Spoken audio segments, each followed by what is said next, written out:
My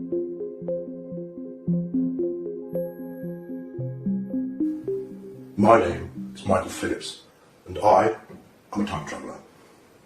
I was born in 2043.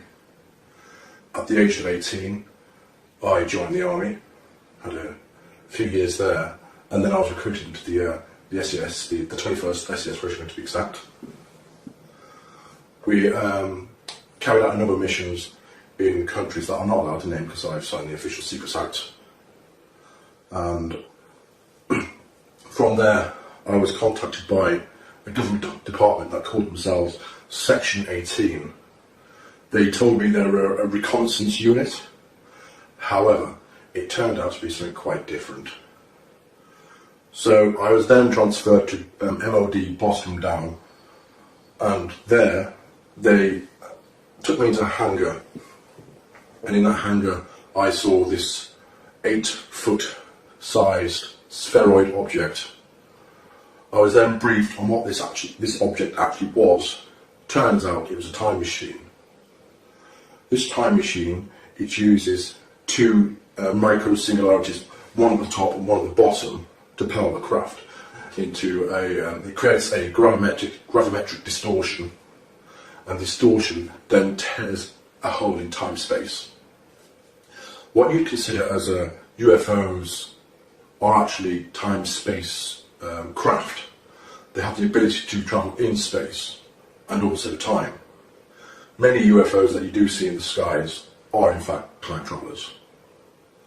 My time at Boston Down, I embarked on a number of missions. The first was to the year 2138, which was very interesting because it was not at all like I know the Earth to be now. In fact, it was rather polluted, and people are quite tribal, and it wasn't a pleasant place to be. Anyway, a little bit more about my time, 2075. All in all, it's not bad. There were a number of Earth changes which I do want to warn you about, which did change the Earth. Global warming continued. The major governments of the world did nothing to change that at all. So this is kind of a plea to change your ways. Another time traveller from, I think it was 2038, he came back. His name was Titor. He came back to 2000, I do believe, and he thankfully stopped a civil war in America, which was supposed to kick off in 2008. However, he got involved with the American intelligence authorities and the time travel program there.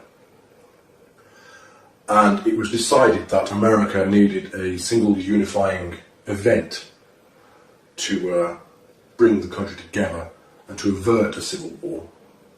And that event was 9/11. Titor went back, I do believe it was May of 2001, just before 9/11 happened.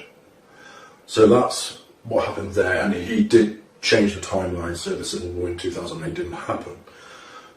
More towards where we are now, where I am in 2018, which is odd because it's the first time I've travelled backwards in time. I've always travelled forwards. There is a limited nuclear exchange in 2019, March of 2019. That does involve North Korea. They attempt to launch a nuclear missile at Honolulu in Hawaii, and then the US responds with 2 cruise missile nuclear-laden missiles to Pyongyang and takes that out. So Kim Jong-un was no more at that point, and a lot of his government was taken out too. With the turmoil that ensued after that, World War III did start in 2020. It was a limited war though, thankfully. It only lasted 3 years. China and Russia were against the UK, America, and a few other countries. And all in all, it was a very fast but brutal war. Countless millions were killed. Nuclear weapons were used in a very limited capacity. Very limited, thankfully. Just battleground nuclear weapons. What else can I tell you? Oh yes, 2022, California, LA to exact, is hit by what they term the big one. There was a very, very massive 10.2 magnitude earthquake there, which completely decimated the city. It actually cracked the fault line straight across California. As a result, California sits a good 10 feet lower than it used to. With rising sea levels, that did cause California and surrounding areas to be flooded and to no longer be habitable for people. People had to move out. What else can I tell you? Donald Trump, he clung to power for 2 terms, tried for 3. However, he was impeached and he was finally got rid of. Then you had Oprah Winfrey, believe it or not, try and run for the presidency. She was not successful. There was a man called Michael McIntosh who actually succeeded. I'm not sure if he's a name that's about at the moment, but that was in the mid to late 2020s. On the plus side, in the mid 2020s, we did land on Mars. We had the first land on Mars, which was good. It wasn't by NASA at all, it was by SpaceX and Elon Musk. They sent a number of missions up there in the early 2020s to prepare for the manned mission to Mars. By 2032, there was a lunar and Martian base. And towards when I was born in 2043, we were beginning to make commercial efforts to reach out to the solar system, to mine the asteroids and the moons of Jupiter for resources. So there are quite a lot of trillionaires in my time who own their own space stations, and they are very powerful people. You don't want to cross them. So a little bit more about the time travel project itself. As you can imagine, in my time, when I was born in 2043, up until I joined the program in 2075, there was a lot of money about. Trillions upon trillions upon trillions. I couldn't even guess how much money in the world or the solar system. So endeavours such as time travel were more and more possible. I have travelled numerous times in the future, and I'll tell you about one time now. I stepped into the craft, which is an 8-foot wide sphere.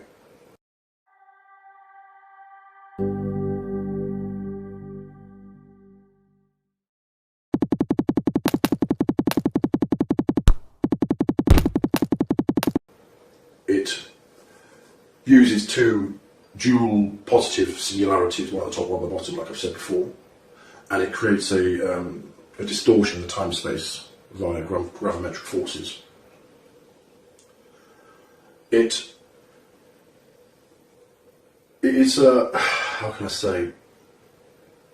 It utilises the singularities and forces the energy inwards for the time travel aspect. If you want to travel in space, you create the gravimetric wave outside of the sphere itself, and you can ride on that wave and get to a location in space very, very quickly. In terms of one of the times I went forward in time, let me just try and pick up an interesting one. Yes, I went to the 2432. And the world, thankfully, was a lot different again, but it was different in a positive aspect. The atmosphere and pollution, that was all cleaned up, thank God. It was very nice actually, it was very green, there was lots of flowers everywhere.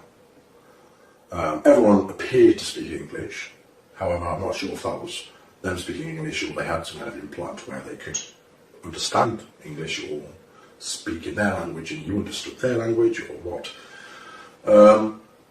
Buildings were exceptionally tall, they were just huge glass towers. There were numerous cars which were flying and travelling in what I assume were highways in the sky. People were friendly, they were open, they weren't afraid to come up to you and say, hi, who are you, where are you from? I think they were quite used to having time travellers because when I said I was from 2075, they didn't appear to be all that shocked. I certainly would have been shocked at the time if I would have known time travel was about. What can I say about time travel itself? Time travel itself, well, back in, I think it was 1947, the US government captured a time-space craft. And this craft, it took them a few years to figure out what it couldn't and can actually do. They tried to retrofit some super magnets onto a ship one time, I do believe. And unfortunately that did not go well. It did not travel in time. It travelled in space. It travelled approximately 30 or 40 kilometres down the coast. And when they did find this ship, this US Navy frigate, all the crew members were fused into the ship. And it wasn't a nice sight, so they hadn't quite perfected it back then. Officially, time travel was invented and perfected in 1975. There were a number of operatives who went backwards in time mainly because they wished to try and change various historical events such as World War II. However, they were not successful whatsoever. In fact, a lot of their efforts were making the changes and making what happened a lot worse. So if you've got any questions about what I've seen in the future, I think that you'd be more interested in that. I'd be more than happy to do another video and say, right, this is what's happened. Thank you.